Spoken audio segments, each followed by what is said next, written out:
Hi there, welcome back to the BimmerTech channel. Today we're doing a really quick video just to show you how to change the battery on your BMW key fob. Now this key fob is from a 2014 M6, but this trick I'm about to show you is going to work for pretty much all the newer BMW key fobs. So first turn it over and press the button here on the back that's going to release the actual physical key itself. Now you can actually use the key to do this, but I find sometimes it's easier to use a flathead screwdriver as well. So basically you're going to want to use this little hole here to pop the top of the back plate off. So you're just going to press that in and pop it up a little bit.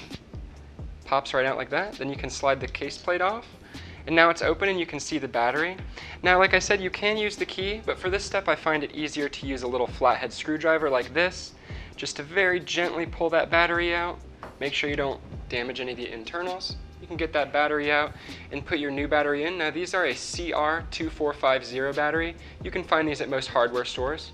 So just slide that back in, just like the other battery was. And then you can put the plate back on by using the bottom and then just gently snapping the top back in.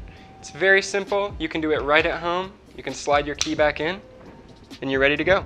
Make sure to subscribe to the channel and we'll see you next time.